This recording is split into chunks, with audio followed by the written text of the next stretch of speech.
ఈరోజు అనంతపురం జిల్లా గుంతకల్ నియోజకవర్గం నందు లక్కీ వైన్స్ అనేటువంటి ప్రదేశంలో పులగుట్టపల్లి తాండాకు చెందినటువంటి రామచంద్ర నాయక్ మద్యం కొనుగోలు చేసి అక్కడే మద్యం సేవించి ఆయన మెట్టు దిగి వస్తుండగా ప్రమాదవశాత్తు కింద పడడం జరిగింది.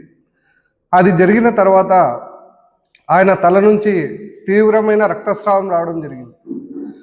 ఈ సమాజంలో ఒక మనిషి రక్తంతో కొట్టుమిట్టాడుతుంటే, గాయాలతో కొట్టుమిట్టాడుతుంటే సాటి మనిషిగా ఎవరికైనా సాయం చేయాలి, కనీసం 108 కన్నా ఫోన్ చేయాలి అనే బాధ్యత ఎవరికైనా ఉంటుంది.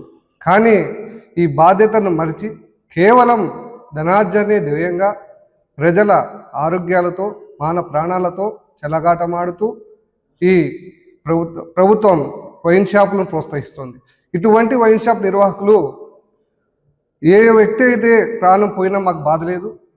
ఒక వ్యక్తి వాళ్ళ కళ్ళ ఎదుటే రక్తంతో కొట్టుమిట్టాడుతుంటే ప్రాణాలు పోతున్నా కూడా పట్టించుకోకుండా సుమారు గంట సేపు వాళ్ళ వ్యాపారం మీద దృష్టి కేంద్రీకరించినారు తప్ప కనీసం ఆ వ్యక్తికి హాస్పిటల్కి చేరుద్దాం, కనీసం 108 కన్నా సమాచారం ఇద్దాం అనే కనీసం ఇన్నిత జ్ఞానం కూడా ఆ వైన్ షాప్ నిర్వాహకులు లేదంటే వారు మనుషులా లేక రాక్షసులా అని మేము క్వశ్చన్ చేస్తున్నాం.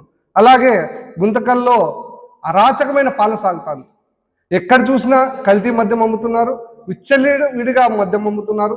ఎమ్మెల్యే గారు అయితే డైరెక్ట్ ఎమ్మెల్యే గారే భూ పంచాయతీలు, సెటిల్మెంట్లు, విలేకరులను చూస్తే రైలు పట్టాల మీద పండిస్తామంటారు.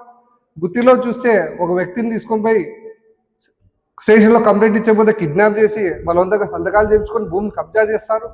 ఎక్కడ చూసినా ఈ రాష్ట్రంలో విచ్చలవిడిగా మద్యం లభిస్తుంది. కనీసం అందరూ ఈ సీఎం ఈ రాష్ట్రానికి ముఖ్యమంత్రి గారు మేము మద్యం ధరలు తగ్గించి నాణ్యమైన మద్యం ఇస్తామంటున్నారు తప్ప పేదలకు అవసరమైనటువంటి నిత్యావసర సరుకులైనటువంటి ధరలు తగ్గించి, పెట్రోల్ డీజిల్ ధరలు తగ్గించి ప్రజలకు కాపాడుతామని ఈ ముఖ్యమంత్రి చెప్పడం లేదు. కనుక వీరి ఉద్దేశం ఏమంటే ప్రజలు వాళ్ళ ఆరోగ్యం చెడగొట్టుకొని వాళ్ళ ఆస్తులను పోగొట్టుకొని ప్రభుత్వానికి మధ్య రూపంలో డబ్బు చెల్లించాలి. అలాగే ఉదయం 10 గంటలకు తెరిస్తే 10 గంటలకు మూసేయాలని రూల్ ఉంది.